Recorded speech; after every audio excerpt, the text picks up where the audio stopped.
Hello and welcome back to New Rockstars. I'm Sam Bashor and I'm here today to talk about the most epic crossover in TV history. Yes, I'm claiming that. It's Crisis on Earth X. We had characters from every DC CW show you could possibly think of, minus Smallville and that one Aquaman teaser. Anyways, we were talking about The Flash, Supergirl, Arrow, and Legends of Tomorrow all in one mini movie. It's not mini though, because it's 4 hours, longer than most movies, but hey, I loved every second of it. I laughed, I cried, and my heart swelled with hope, but today I'm not here to give you guys a review, dang it. I'm here to point out every single Easter egg, pop culture reference, all the other goodies that were hidden throughout every single one of these 4 episodes. Here's your spoiler warning for the 4-parter, the current and past seasons of all the CW shows, the comics, the movies, etc., etc. You guys know it. Let's kick it off. Let's start with comic book connections. What? Comic book connections on a DC TV show? Get out of here. That's crazy. We'll move through these episodes from start to finish, beginning now. Starting with the opening with Earth X itself. Yes, Earth X is an official universe in the DC Multiverse where the heroic team of the Freedom Fighters reside with the Ray and his team. Weirdly though, the CW decided to make Earth X the 53rd Earth instead of the 10th because, you know, X is the Roman numeral for 10. But hey, you know, didn't want the Nazi universe to be a, like, you know, official universe. I get it. Also, fun fact, depending on what comic you read, the reason the Nazis won World War II on this Earth is either because of their nuclear arsenal, like in this crossover, or because Superman's pod landed in Germany during World War II instead of Kansas, which led to him becoming the new Fuhrer and taking over the entire world. Scary. He even has the same S symbol as the evil doppelgangers in this crossover, and you get a Nazi version of the Justice League. Let's talk about the Freedom Fighters for just a second, the do-gooders of Earth X. Like I said, the Ray is usually a part of this team, but he is not the leader. The leader is actually Uncle Sam. Yes, for real, Uncle Sam. Now, based on the ads of the animated series, it doesn't look like we're gonna get Uncle Sam in that series, but I think we got a nod to him in this crossover. Look at the Guardian's shield in the opening scene. Normally the Guardian's just all gray, but this one had the Captain America treatment, the stars and stripes, if you will. Sure, it's not Uncle Sam, but it feels like a fun nod. Next up, we get Kara on her Earth facing up against a Dominator in National City. From those of you who don't remember, the Dominators were the alien race that tried to eradicate all metahumans or meta abilities in last year's 4-episode crossover. They're a race of aliens from the comics, and I'm a big fan of their design on the show. I gotta be honest, I love this joke right here. These guys are so last year. Speaking of aliens, we got 2 shout-outs to other alien races that I hope hop up on one of these shows. Is it Zarnian? Or Helgramite? Helgramite is actually a character from the Superman comics, a bug-like creature that can leap great distances and weave cocoons and such. But the other one is a very exciting nod. Zarnian? That's the race of aliens that Lobo is a part of. Lobo being one of DC's most famous anti-heroes. I'm a big fan. Currently on the JLA roster in the comics, but usually he's an alien bounty hunter. Oh my goodness. I need him on one of these shows. Probably Supergirl. Next, we have a little nod to one of Superman's obscure abilities. Listen to this line here. I know that you are incapable of putting on weight, which I totally resent. I was confused by this line, but I actually think this is a throwback to one of Superman's super eating abilities from way long time ago comics. Way long time ago. They call that the past. He could just eat and eat and eat and he never tack on any weight. Kind of like most superheroes for some frickin' reason. Then we get a fun nod from some Flash lore and a fun scene from the Young Justice series with this line. You could always speed read it. No one would understand me. Yes, the Flash can speed read and speed speak. Speed talk. Speed speak is more fun to say, which only he and other speedsters can understand. Check out this clip between Barry and Impulse. You getting any of this? Every 5th word, maybe. Skipping back to Earth X for just a moment, Overgirl was established in the comics on Earth X, but she too is dead. Check out this panel. Dang it. She's a Nazi though, so. Now back on Earth 1, let's look at that serum for Firestorm, which was meant to separate them, and then the other serum that Stein made that's supposed to give Jax spider powers. One, awesome shout out to Spider-Man. It's not the first mention we've had of the webhead on these shows, so I really appreciated it. And the spectacular Sticky Man line.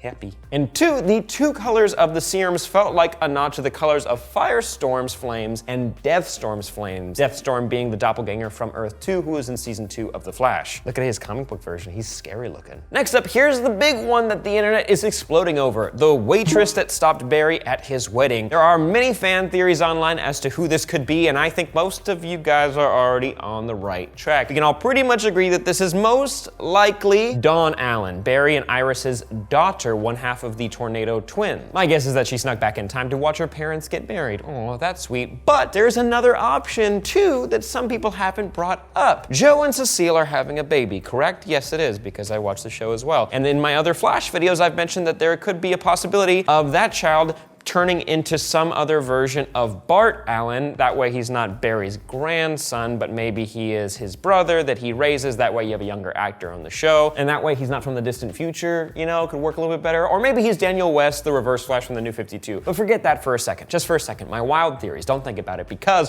what if Cecile and Joe had a girl? Unfortunate circumstances lead to Barry and Iris raising her. She gets speed powers, of course, because who doesn't in Central City, and runs back in time to watch her parents' wedding. Think about it, it's not totally crazy.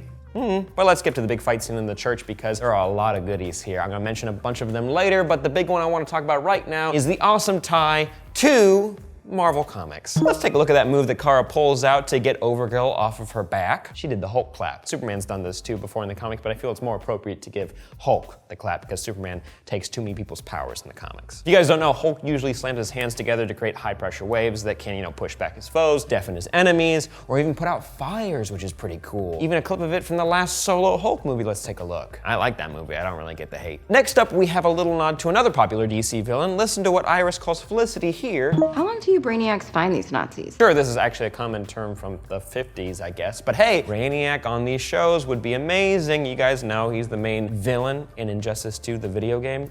Ooh boy, he's scary. I'd love to see him on Supergirl. Writers, you listening? Please do that. I'll play him.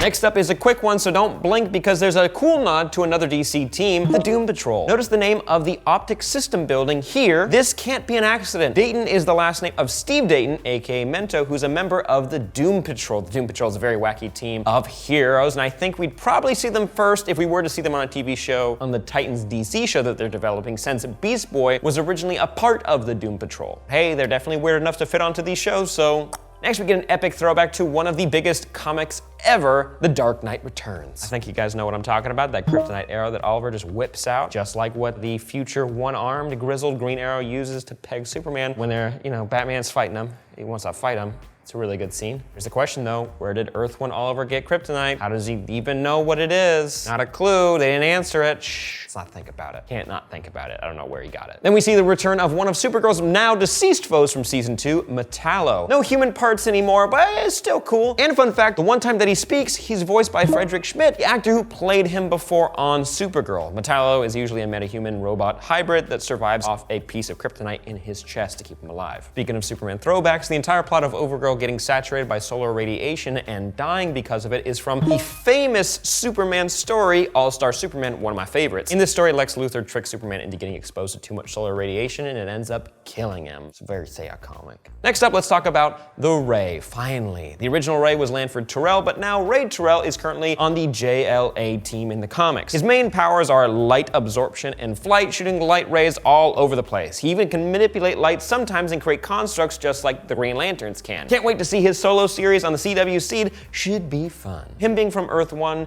is, you know, kind of weird, honestly, but this could be a nod to when the Ray was actually on Earth 1 in the main DC universe. But what's not fun is Supergirl getting exposed to red sunlight. In the comics, red sunlight saps Kryptonians of their abilities and makes them vulnerable. Fun fact, other forms of sunlight can have different effects on Kryptonians, like blue sunlight can supercharge them, and I hope we see that on the Supergirl TV show. The next hero we meet is the one and only Citizen Cold, the Captain Cold of Earth X. Two fun things. We finally got the classic Captain Cold glasses with the little slits instead of the full glasses, which is awesome and more comic accurate. And his design on his suit feels more like the comic book version of Captain Cold. And two, Citizen Cold, who was the actual character in this episode, is actually from the Flashpoint storyline in the comic, and he's still pretty much a villain. He's not a hero like he is here. He's a very corrupt hero. Love Leo, though. Speaking of villains, we get a fun nod to the Reverse Flash fighting Superman, which is amazing. Fun tidbit. I fought your cousin once. In the future. He is fast. I'm faster. Does this mean that Superman comes to Earth 1? Does that mean that he was on this Earth, but after what Thawne did, killing Barry's mom, he never landed here? Or does that mean that Superman will eventually join the rest of the CW characters? Oh, too many questions. Who knows? That's the answer. Nobody knows. Superman has met Reverse Flash in the comics, and I've read some comics where he and Zoom, not Reverse Flash, have fought, and Superman doesn't win, I'll be honest, but it would be awesome to see that live action. Then we get the return of a villain from Supergirl. Now he's kind of a hero slash villain slash weapon, Red Tornado.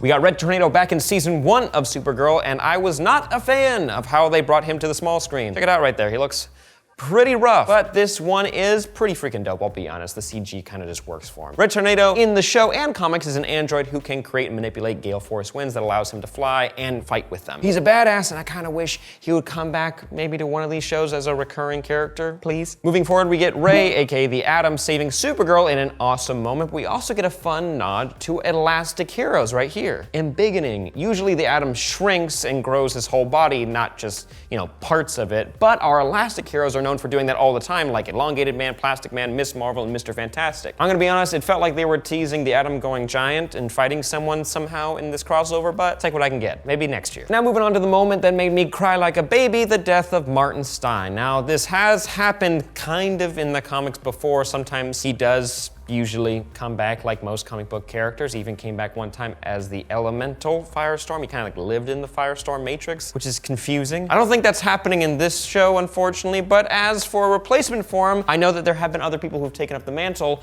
but who would you guys want it to be? Would you like it to be a new character or a character that's already on Legends of Tomorrow? Let me know in the comments down below. Next, we get two awesome Superman/Supergirl moments. One, Harry saying this iconic line. Need to fly her up, and away. It was one of the cheesiest deliveries ever, and I loved it. Two, Man of Steel on Earth 1 catching the Girl of Steel. Seems reminiscent of the Crisis on Infinite Earth's classic shot of Superman holding Supergirl, We've had that before in other shows, but this is still cool. Also, he may have just lost his arms. I don't understand how he caught her. But enough with the comic book ties, let's start talking about connections to other DC shows and movies, like when Jimmy Olsen showed up in the beginning on Earth X. Of course, everyone knows he's from Supergirl, and he didn't really show up in any other way during this crossover, which was a bummer, but hey, it was great seeing him. Also, I love the Crisis on Earth X logo, which was like a recreation of the new Marvel Studios logo, showing all their characters all, doing their thing. Then we get the return of King Shark, the metahuman from Earth 2, wreaking havoc in Central City. Last time we saw him, it was in Argus with Grodd. Must have been a big breakout because Grodd got out too. I also liked how they wrote the city's names with the font that they used for the shows. It was pretty cool. And the theme of Crisis on Earth X is a mashup of all the themes of the other shows. Next, we get a fun crossover with DC and Legion on FX because this random Nazi scientist here played the villainous